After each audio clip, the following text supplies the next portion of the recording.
Good evening and welcome to another episode of A Real Point of View. My name is Greg and I am the Real Movie Guy, and I'm joined by one of my really cool associates, Miss Karen D, and she is the movie maven. And we're here to discuss, as always. Hello. So what's going on, Karen? Well, our topic today, I guess we'll just jump right in, is workplace movies. I sort of just tried, I went on the internet, because where else does one go for information these days, to see what kind of movies had been made about workplace films over the years. And it was interesting to me what showed up on some lists and what didn't show up on some lists, and how far workplace movies went back. Like, to me, the earliest indication of a workplace movie was Modern Times, 1936, with Charlie Chaplin. And it was, I believe it was a silent movie, but it was really about the military-industrial complex and about the depersonalization of the worker, and the promotion of the factory at the expense of humanity, things like that. Interesting. But then there were like other movies. When I sort of went through the list and I tried to just sort of get an overview of the kinds of movies that made these lists, there are quite a few movies about like Hollywood as a workplace. And Hollywood never comes off very well. All About Eve would be an example of that, from 1950 with Bette Davis, about the way that an aging Hollywood actress, and maybe she was all of 40, or she was playing a character who was 40, Margot Channing, trying to play ingenue roles, because no one was interested in writing a movie about an actual 40-year-old woman. It was either a 20-year-old or a grandmother or a great aunt or something. And she's desperately trying to hold on to these ingenue roles so that she can enjoy the prestige and the meaty roles that she thinks that she's warranted, because she has the experience and she knows how to act. And everyone agrees she's a fabulous actress, but once you're past 25, oh well, too bad, so sad. And of course, that's not true for the men, it's only true for the women. So this has been a theme that we've seen more and more, especially in light of #MeToo and just in light of the women's lib movement, or women's liberation movement, and independence and that sort of thing. But it started way back then in 1950. A working woman who wasn't married, didn't have any children. That was sort of like, anathema. You weren't supposed to be that way. You were supposed to get married and just start having babies already. So you have that, and then you have, particularly after World War II and the Korean War, movies about just like the workplace in general, like The Man in the Gray Flannel Suit. That's an awesome workplace movie. And it really sort of dealt with how a man who, sort of was able to manage being in war was successful. He wasn't like completely shell-shocked from post-traumatic stress syndrome or any of that stuff, but he still had major problems trying to, just come into a corporate workplace and fit in. So he was used to being a leader, being in command in a war situation, but then in the corporate situation, it was like politics was a whole different game. It was a way different type of war. And that's what he didn't have the tools to negotiate right away. And very interesting story. Then there are like a lot of movies about politics, like Advice and Consent from 1962, or The Best Man, which was a 1960s movie with Henry Fonda and Cliff Robertson, again about politics. There have also been like quite a few movies about like reporters, the work of reporting. And, it's interesting to me, the workplace movies can be a little difficult simply because unless it's the type of work that has a lot of action or a lot of dramatic, I don't know, implications, then it becomes sort of difficult to create a story arc about that. So you have like All the President's Men from 1976, which to me was an incredibly successful movie, but they sort of embraced the sort of static nature of reporting.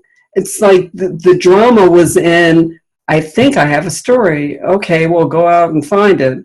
Okay, I'm going to go to the Library of Congress and look through card after card after card. Well, who knew that was dramatic? It wasn't dramatic until that movie. Before then, it was just, you wouldn't put that on screen. Who cares? But that was the story.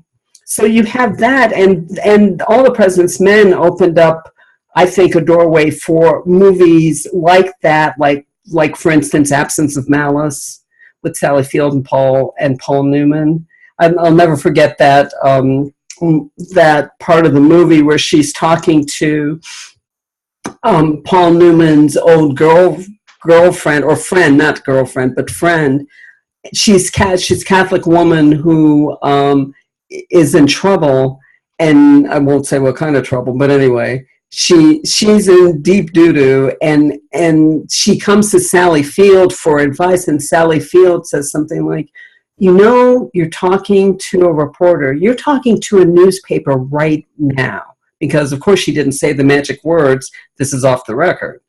And the woman was like, deer in the headlights, I have no idea what that means. We're friends. Why don't you just help me? She's like, no. I can't help you. I can't help you like that. So, and then, there are also the movies about being a lawyer. The Verdict with Paul Newman in 1982, for which he should have won an Academy Award, and he did not. But again, a kind of a static situation. The big drama was in the courtroom, but it took a long time to get there. But it came off. It really came off. It was a riveting, very well done movie. And then you have, talk about static, Real Estate, Glengarry Glen Ross, 1992. Always Be Closing. Who knew that was like, that's like, people live and die by that. And good advice. Pretty much, but it's like, it's like you're trying to, I don't know, get people to buy a house. It's not, who knew it was so dramatic? It wasn't until David Mamet got a hold of it. And then you have the comedy side. You have all these dramatic movies like Glengarry Glen Ross, but then you have Office Space from 1999, which was hilarious, I thought. Just hilarious. And Gary Cole was just brilliant as like this boss who just kind of embraced every awful thing about a boss that you could ever want. And he just played it beautifully. And then you've got, Clerks, and which was also extremely funny, and The Devil Wears Prada, which was very funny, but also very biting, and Be Kind, Rewind. So you have movies like that, or Horrible Bosses, which was also very funny. And then you've got movies like The Intern from 2015, which kind of, takes on... That was my movie. Right. But I'm just mentioning it in passing. You will talk more about it. But The Intern, very interesting movie. Joy is another movie about a woman who basically creates her own work. So you have these movies just really running the gamut. And I will say, just in way of closing, there's one type of workplace, in my view, that has never that has not been successfully portrayed consistently in the movies, and that has to do with art. That has to do with visual painting. And my exhibit A is Pollock from 2000 with Ed Harris. Mm-hmm. This was like my pet peeve about just movies about art. They never focused on the art, because frankly, having somebody put up a canvas and look at a paint board and put colors on a canvas is death. So it's like, okay, so we're gonna do this movie about how he created this art, but we can't actually focus on how he creates art because nobody would stay awake. So let's focus on what an awful person he is. You know, how he drives fast cars, and he's basically a man whore, or he drinks a lot, or he doesn't sleep, he never bathes. Let's talk about that. I'm like, okay, but what about the art? I'm actually interested in the art. How did he get his creative inspiration? But they barely talk about that. So all I know from the movie Pollock is that he got a bunch of paint cans together and threw them on a wall, and he's like, that's serious art. No, that's not really. But there you go. So anyway, that's just kind of an overview of kind of what I found when I was looking for movies about the workplace. They're all over the place. They are all over the place. I was kind of abacked by the fact that there were so many. But I guess I was thinking more along the lines of trying to find the ones that spoke to me, and gave me a sense of fulfillment while I was watching it after I was done, and gave me a little more insight, ironically, into myself and how I view things, I guess. But it's interesting when you're talking about the art. I was trying to envision in my mind what would be really exciting about art. And I think, for me, it would be a movie, if there was one that I think would be interesting, would be something where the art, you hear the painter narrate how he or she really enjoyed making this particular painting and what the painting meant to them, and then a story come out of that painting as part of a realistic view of the world. Something like that would be interesting. So, yeah. So for this episode, Karen, what movies did you find that were really interesting that you wanted to talk about more directly today? Oh, well, I would like to talk about All the President's Men, and probably Absence of Malice, and then maybe Late Night, which is a 2019 movie about the workplace. Copy that. Well, All the President's Men, like I said, that movie was done in 1976. It made like a star out of Bob Woodward, and made stars out of Bob Woodward and Carl Bernstein and Ben Bradlee, who was the editor of the Washington Post at the time. It was based on, historical events, basically the resignation of President Nixon and how that happened. And it really is an interesting story simply because President Nixon was somebody who was enormously popular. He won in 1968, but in 1972, when he was reelected, he won by a landslide.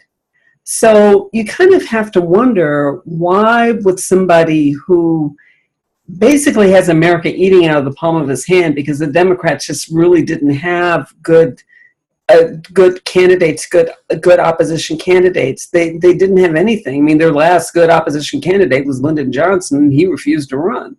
So in 1968. So, and there wasn't anybody else. That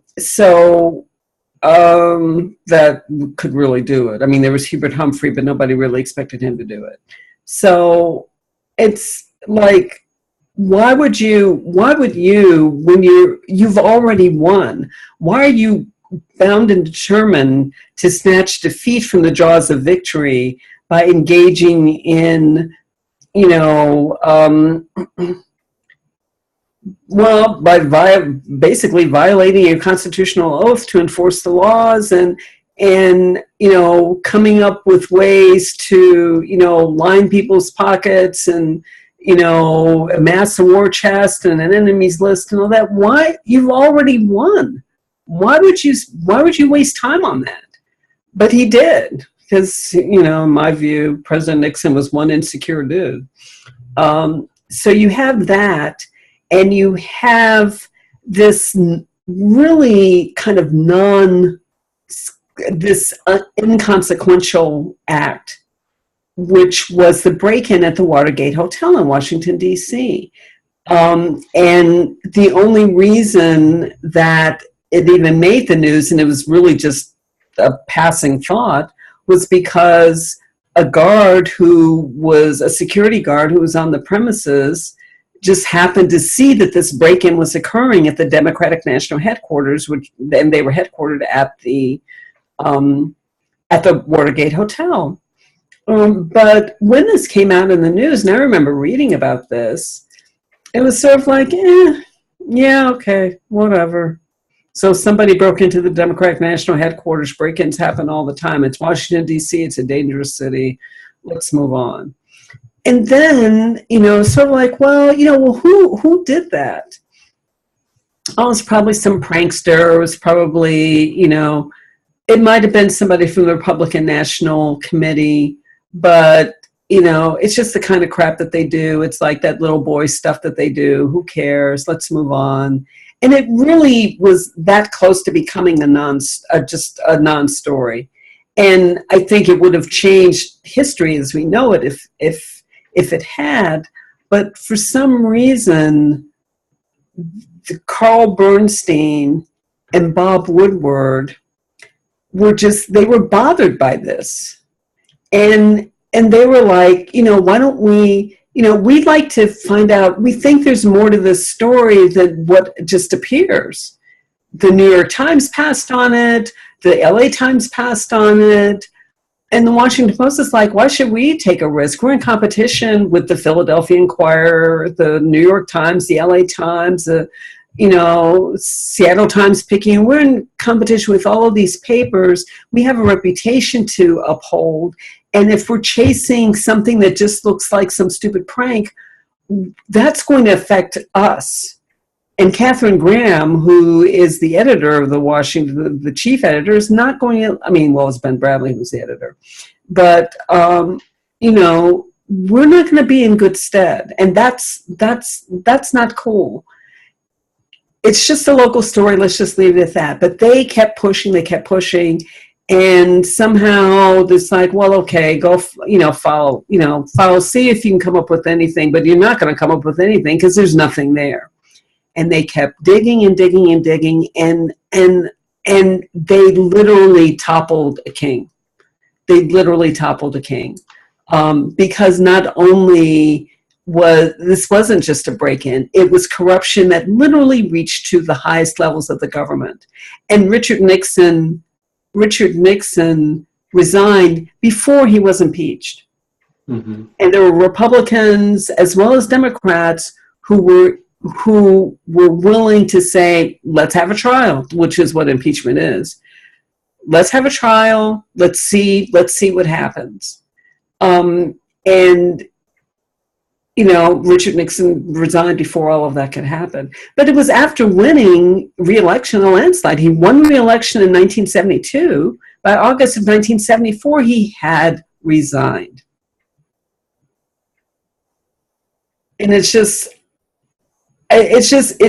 shocking, and not just him, but it was also, the Attorney General of the United States who was involved in laundering money. It was the head of CREEP. Oh my God. I can't remember the names of all the people who were involved, but they were all sort of portrayed in this movie. Mm-hmm. And then there was John Dean, who actually did testify. There was Elliot Richardson, who was, well, there was Elliot Richardson, Robert McNamara, who was Secretary of Defense, who actually didn't really have anything to do with all of this. It was just a shocking turn of events for our country, and if it hadn't been for those two reporters, I don't know where we would be today as a country, because we were really faced with a coup d'etat, and the irony was that it was a coup d'etat when absolutely no coup d'etat was needed because they had already won. Well, I guess it goes to show you, I don't know if this is the exact same, but it's interesting when people show us who they truly are. Yeah, he won on a landslide, but was this the Nixon? Did he change? Probably not. We're looking at it as in what the media and the popularity streams provide and tell us, but he and the cohorts showed us who they truly were. And had they, as you alluded to, had they not dug deeper to find out more information, we would never know, and we would have been bamboozled again. So, very interesting. So, who plays the characters in your movie? Who plays the character? Oh, Robert Redford played Robert Redford played Bob Woodward. Dustin Hoffman played Carl Bernstein. Jason Robards played Ben Bradley. Hal Holbrook played Deep Throat, who was instrumental. And there really was a Deep Throat, and nobody knew who he was until after he died, which was exactly what Deep Throat wanted to happen. And he was a highly placed, I believe he was a highly placed FBI agent. I think so. Who knew what was who saw what was going on. And he was the major source. And Bob Woodward certainly was heard to say that, but for Deep Throat, there wouldn't have been a story, because he kept them on the straight and narrow. And it was dangerous because you're dealing with people who aren't accustomed to being challenged in any way, shape, or form. And there were several times when they were in fear for their lives. Mm-hmm. Because you just didn't know what toes you were stepping on. And you didn't want to be disappeared. Right. What fun is that? Right, exactly. And then it's interesting too, because of course, when Woodward and Bernstein, they nurtured this story, they basically resurrected from the dead, and then it becomes a thing. It actually becomes a story. There actually really is something there. And then of course, Bernstein had a more experience than Woodward did. Woodward was a relatively new reporter. But of course, the editors are like, well, this was in the Metro section, but now it belongs on National. And, if we're going to do an editorial, that means we need our best reporters on it, not them. Because they're too new, and, we need our big guns to take it over from here.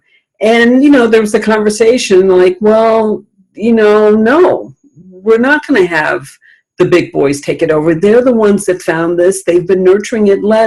We're going to let them, actually do this story. I mean, we're going to ride them hard and supervise the crap out of them, but we're going to let them, this is their story. But for them, that we wouldn't even be having this conversation because we tried to talk them out of it. So no, it's going to be their story. And it made them national heroes. It really did.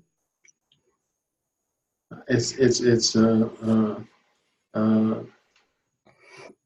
a maturation story, huh? Going from guys who are barely known to everybody knows your name kind of thing, especially in the times when this Mm-hmm. actually occurred. Um, so, yeah, wow, all that from a movie. Mm-hmm. Very cool. Very good stuff. Yeah. So what's one of your movies, Greg? Um, I have three movies that I wanted to maybe pitch a little bit about, not go overboard, overwhelming of them, but um, I'll mention all three, and then I'll start with the one. Um, the first movie I'll probably talk about is um, Aaron Brockovich. The next movie is Freedom Writers, and then, as aforementioned, The Intern. So I came across Aaron Brockovich quite by accident because I just thought the name sounded interesting. I had no idea what the movie was about when I first saw it originally. But as I watched the movie, as I came to understand um, the film, I realized that one of the things that drives people, other than determination, is passion.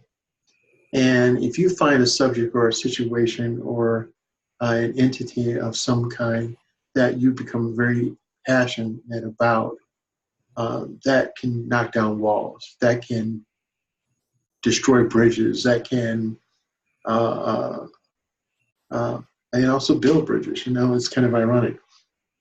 So, Erin Brockovich is basically a story about a woman who is somewhat down in her luck, can't seem to find and or keep a job, has children to feed. Um, the gentlemen that were in her life prior were not very helpful in any way, and so she's raising these kids on her own. She gets into a car accident, and this is how she actually finds a new purpose, a new situation. She gets representation from a lawyer who um, has a let's say a decent law firm, but nothing huge or big, but is making a decent living.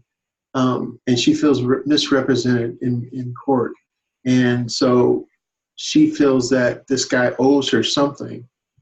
Since he didn't get her any money, he owes her something. So she comes into his office and say, I'm going to work here, and you kind of owe me this job." And the cool thing about her is she was very persuasive, very aggressive, much more assertive than most people. And somehow the two of them, who seem to be polar opposites, come together and have an understanding. Well, one of the cases that Mr. Massery, who was played by Albert Finney, in Aaron Brockovich is played by Julia Roberts, comes across this case that he's going to take pro bono, but he's not paying as much attention to it as you would think, because again, they've got to pay bills. So even though he's got this pro bono case, the cases that are going to actually generate revenue are the ones that he's going to pay more attention to. Where Aaron Brockovich, in this real to life true story, comes across a case that she becomes passionate about because of the horrific result of a chemical plant dumping chemicals that are harming people in the nearby town. Um, this is a workplace movie. She works for this firm. She becomes basically a legal assistant at the law firm, and she convinces this lawyer to take more uh, uh, notice to what's really going on here. And ironically, this becomes so big that they end up taking down this major corporation in California. And it goes from being this people not paying attention, people living in the area being lied to and duped, to her finding the humanity and civility of fighting for these people, this passion, this important thing. She convinces this attorney to be just as impassioned as she was. And they really realize that there's so many people out there who need help and they don't get it. So what drew me to this movie, what draws me back to this movie, is seeing somebody not just determined to do the right thing, but feels a need to do it because she understands, she feels the grief and the sorrow and these families being exploited, and she wants to do the right thing. It was never about money for her. It was really about getting money for them. And it was just a really wonderful film. And so this was my workplace film. His lawyer, his legal assistant, and how they took what they knew, whether that be legal knowledge, street knowledge, and put it together to win, to try to win this case, to try to help all these people who were victimized by this major company. So I love the passion about it. I love her aggression. And I love the two of them working together to try to do something that is just shows their humanity. And this was based on a true story. It's based on a true story. In fact, in the film, the real Erin Brockovich actually does a cameo appearance in the film. Mm-hmm. As a waitress. Mm-hmm. Nice. Yeah, and Julia Roberts, did she win the Academy Award? Or I know she was nominated as Best Actress, but did she win? I think she did win for this. We can always look it up, but to clarify. But a really good story, a real good heartfelt whirlwind of emotions. There are times that you can't help yourself, but you want to cry. It invokes all your emotions in this film. And there are some whimsy things that happen too, so you get to use everything, and even your endorphins come out with regard to this film. Mm-hmm. Very interesting. And you know, when I was going through my, like the typical list that you find on the internet, Erin Brockovich doesn't show up on that many of them. Maybe a couple of them. Mm-hmm. But you would think they'd be on all of them because it's the quintessential workplace movie. Yeah, and well, as you alluded to when we were discussing this earlier, when we were discussing, and you were saying there's certain movies that didn't show up that should have shown up, And that's Mm-hmm. that's.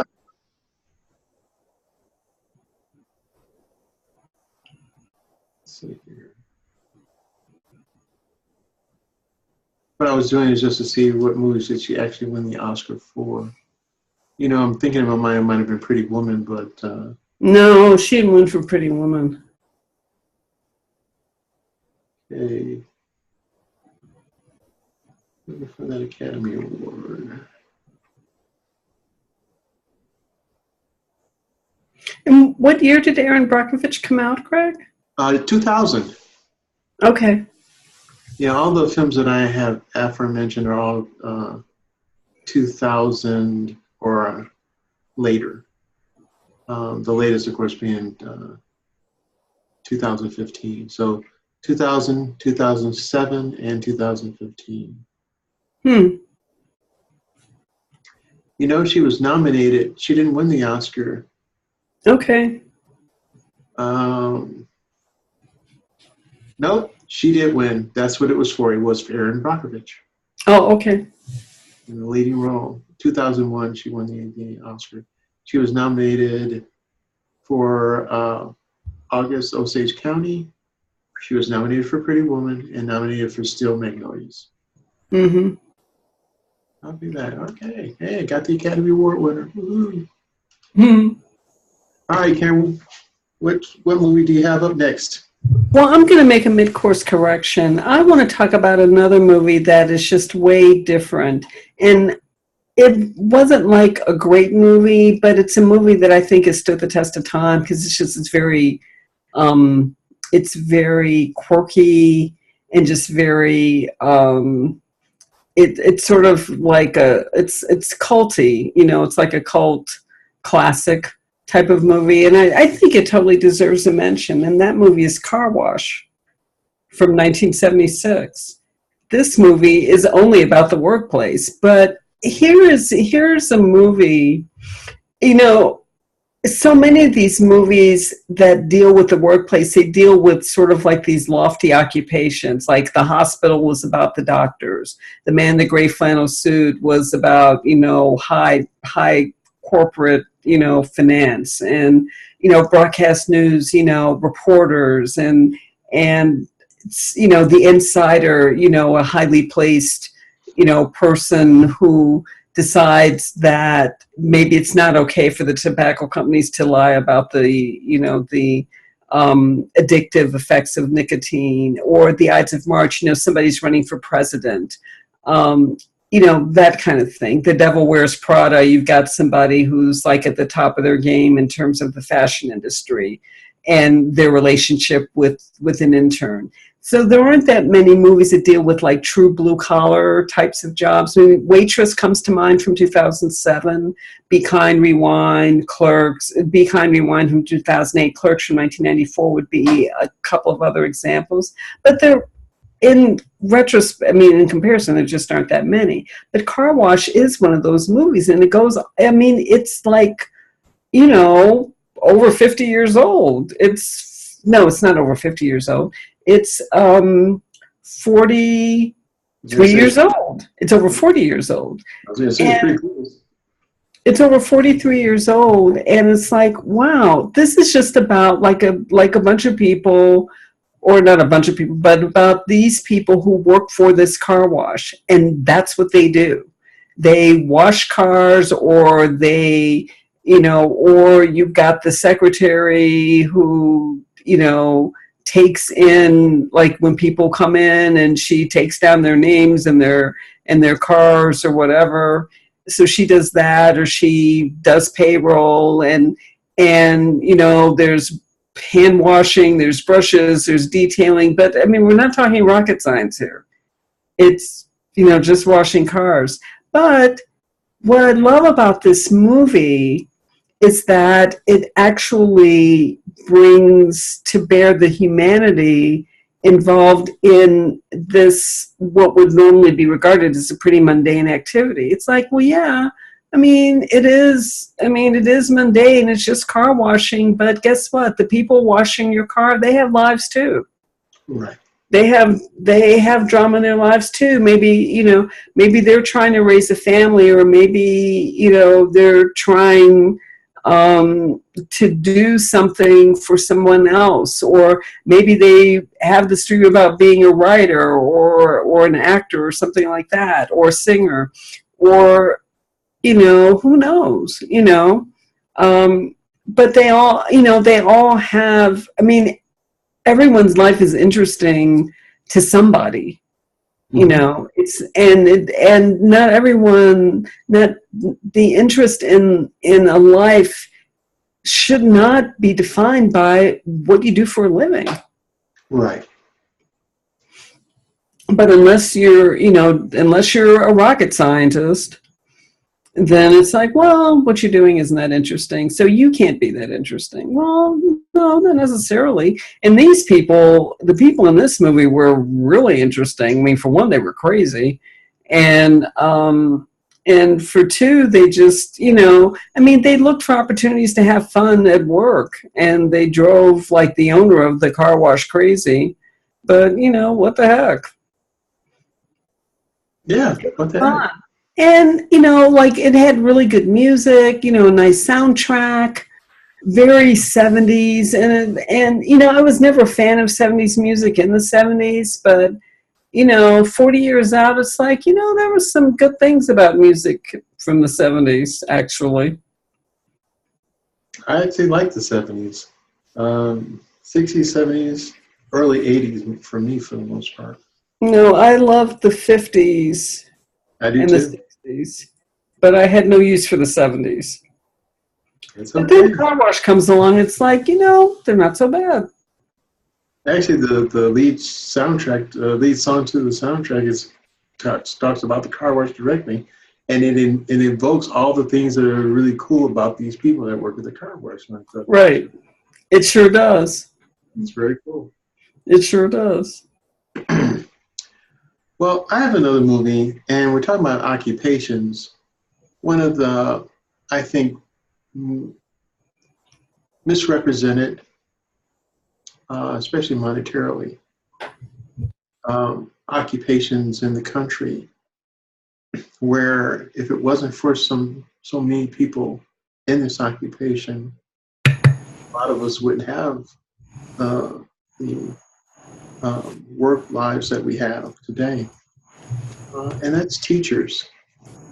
Um, Teachers, to me, probably should be the most highly paid people in the world, because what they're doing, what their sacrifice is they're taking their education and putting it to the true test of their ability to convey important things that help nurture and help us grow into some of the people who we are. Now, obviously, the family unit is imperative in many cases for us to be able to get out into the world and become an extension of our family, our extension of our parents, but also in that educational backdrop are the teachers in our lives who have helped us propel ourselves and push forward and push past what sometimes we feel are our limitations.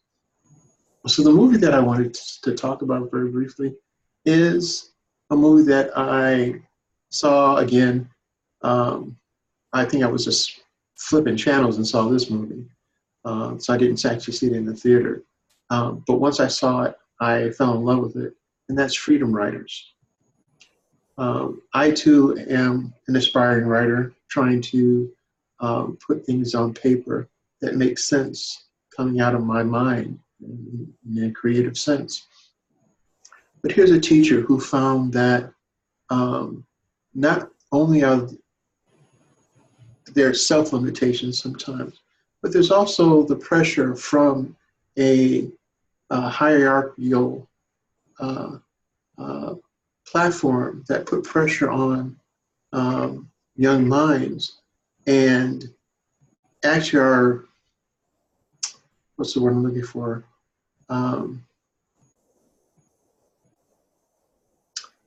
For lack of a better way of saying it, the institutional powers that be who are supposed to help us learn and help us gain knowledge and help us to be prepared to go out in the world were doing quite the opposite in this film, in this school, in this movie. So Hilary Swank is the main character, and this is a movie, again, based off of a true story about a teacher who took it upon herself to help an inner city school and class of children, of students, gain their voice, gain their ability to actually thrive when everyone put them down and told them they were nothing.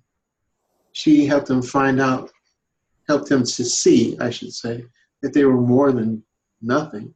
They were exceptional, they were special, they were viable, they were humane, they were a bright light in the world.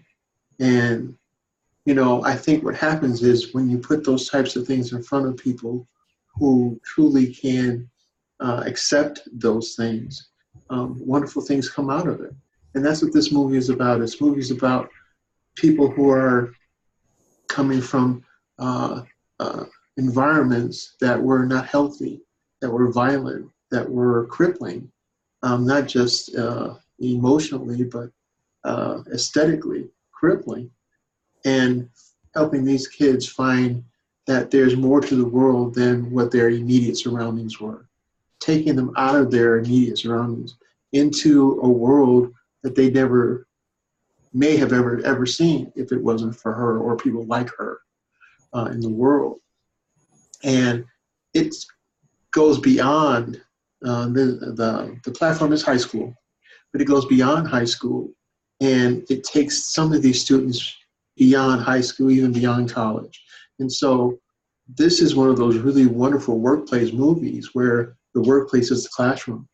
And the majority of the film, you see the kids in the classroom being taught by this teacher who did more than just care. She became not just an educator, but she was educated also. It was more reciprocal than it was just one-sided. And so this is an inspirational movie to me. I've seen it 4 times, and I saw it again recently. And I wanted to make sure that I, too, really understood what was going on in this film. And it was a lot of love, a lot of hard work, but it was a lot of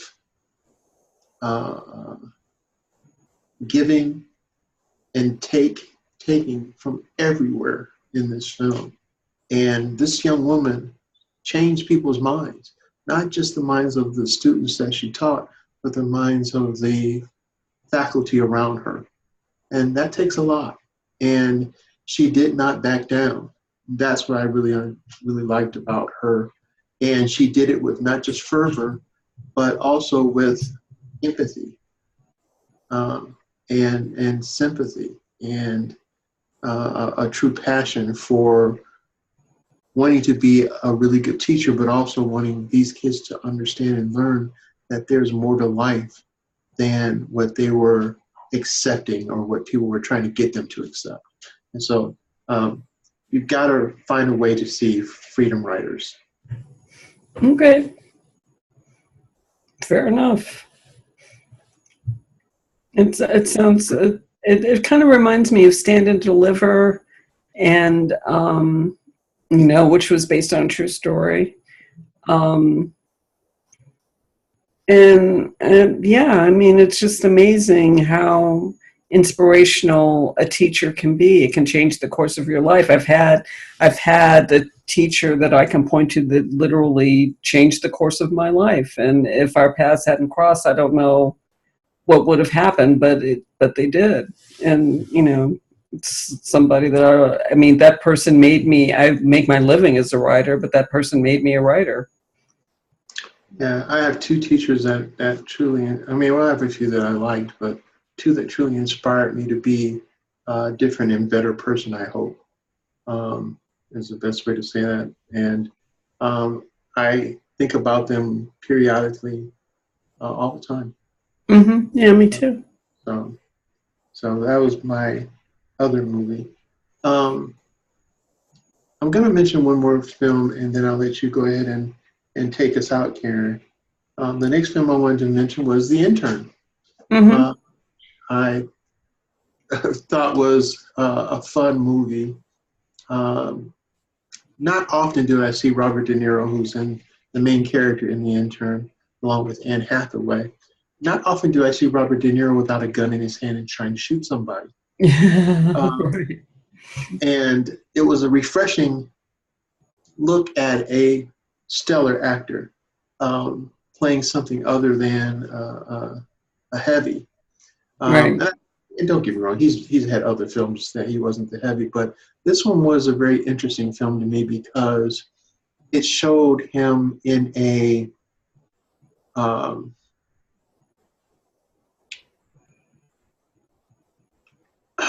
business. So how do I want to say this?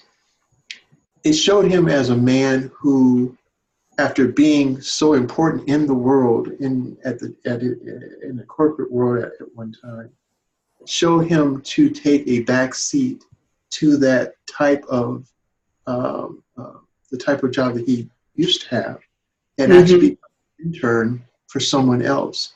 And yet, the wisdom and the understanding about how business runs and how business is still comes out, but in a more friendly, more suggestive, more affable way. And it just goes to show you that there are people out there who have encompassed so much in their life and have been able to absorb so much in their experience that they have the ability to share it and it not be overbearing. Mm-hmm. Anne Hathaway is in a startup company that has taken off, in an internet business that has taken off, and she finds herself sometimes, even in the midst of all this cool stuff, finds herself being somewhat a little lost, trying to be the boss that she truly wants to be, but also the innovator that she truly wants to be, and somehow having those things collide and not being very sure about where her path is truly going to go. But yet here's a guy who has been there. Here's a guy who has had his ups and downs and has found a way to rise above any of those idiosyncrasies that he had, and has been able to develop all these things. And, yes, but he's expendable because he's too old. Well, he retired, but now he realizes that retirement wasn't quite what he thought it was going to be. But here's an opportunity for him to do something that he already truly understands.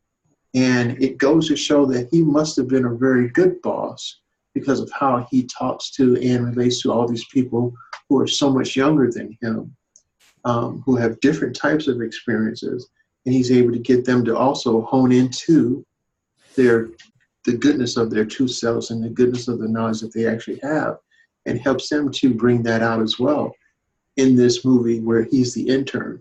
But that's truly, he's not really so much the intern as much as he is more the sage. Mm-hmm. And so this is a really fun film. It is fun. It was very sweet. And that's a very good expletive word. It was sweet, kind, decent, human, funny, physical, and kind of magical too. Mm-hmm. And that's what I really like about this film. Robert De Niro at his best. I love Renee Russo in this film. She has a small part in this film, but a poignant one. Mm-hmm. And then, of course, Anne Hathaway does a really good job as the boss, who's probably like half the age of this guy, not even, maybe a little younger than that even, of this retired executive who is almost like a guardian angel. Mm-hmm. So those are my three films. So Karen, why don't you take us out? What was the next film that you had that inspired you to bring it to the table today? Well, my last film is a film that is out now. It's in the movie theaters now. It's called Late Night, and I went to the movies to see this last week, and I really enjoyed it. And it's totally about the workplace. It's about a woman who heads up a late night show. That woman's played by Emma Thompson. And she's famous for she doesn't have any female writers. All of the writers, she has like this very sort of, I guess it's regarded as kind of like a Tony talk show, like like they have guests on, they have like very intellectually sort of highbrow guests on, and she has Emma Thompson has this withering wit, and she's extremely well read, and so it's sort of like a talk show for people who watch PBS. But because of that, the ratings not so high. Mm-hmm. So then they're like, so then the powers that be are like, your ratings aren't that high, and we've noticed you don't have any women who write for you. And well, Emma Thompson's character just basically chews people up and spits them out. So she's like, why would I want one of those?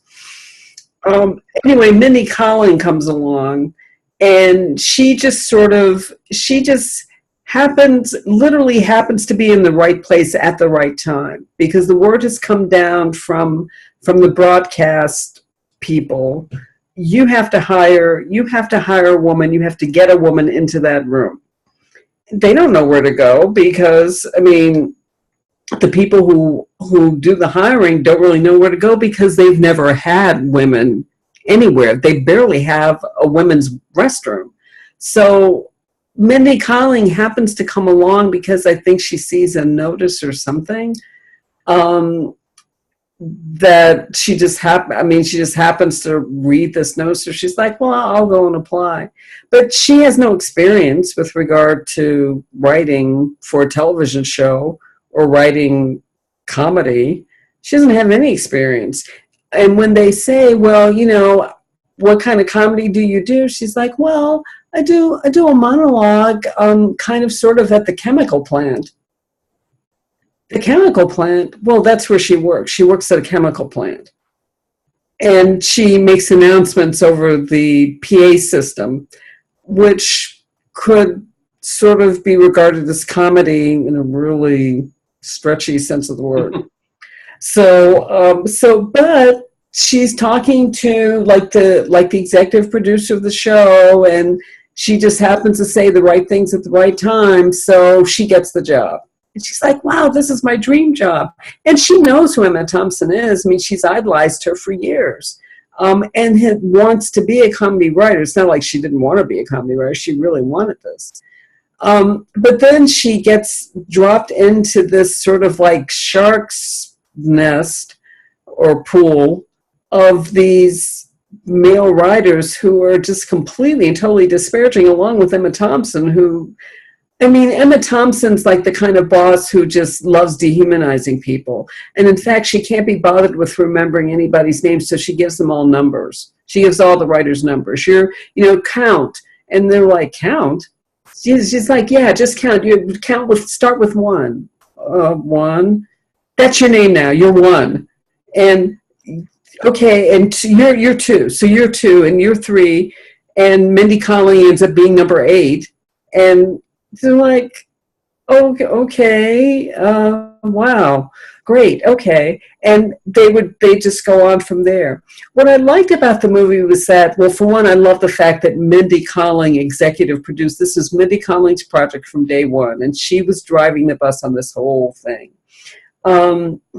The other thing is that it's really kind of a fairy tale, but it's the kind of fairy tale that I think little girls need to see more of.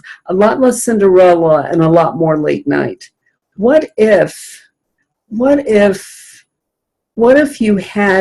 lived in a world where a woman could come in and say, gee, I want to be a comedy writer, and she gets the job, and then she just sort of, she manages to make a go of it. And she manages to be really funny, and she manages to have great ideas. What if we lived in a world like that?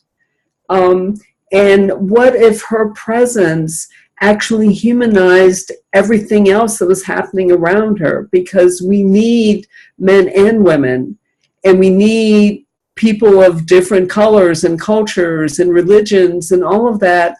That's what makes the world a better place, not everybody being the same. And it is kind of a fairy tale, but I love that kind of fairy tale, and it's like, to me, that's a far more satisfying fairy tale than, if you're really nice and you're really pretty, you can marry a man when you grow up. No, not looking for that. How about if you're really smart and you're really confident, you can change the world? How about that fairy tale? That's the kind of fairy tale I think we need to see a lot more of, and that's why I like late night. Well, I was curious about the film myself, so I think I'll give it a shot. It's very funny. It's very funny. There are a lot of, besides Mindy Kaling and Emma Thompson, John Lithgow is in it, and he's just an amazing actor. He plays Emma Thompson's husband. Hugh Dancy is in it, and he plays sort of like the resident male hunk in the comedy writers. And Reed Scott is not a person that you would have heard of, but he plays, he was on Veep, which just wrapped up their last season, and Veep is an HBO series, and he's really funny on that. And then Dennis O'Hare played like the executive producer for the show, and he's again not somebody with that has like immediate name recognition, but he's a veteran character actor, just amazing. He's done a lot of television as well as movies. Sweet. I would definitely, as I alluded to, I'm definitely watch it. So I just love that Mindy Kaling pulled all these people together to do a story that she thought needed to be told. Touche. Well, ladies and gentlemen, it's getting to be that time of day when we're gonna be getting out of here.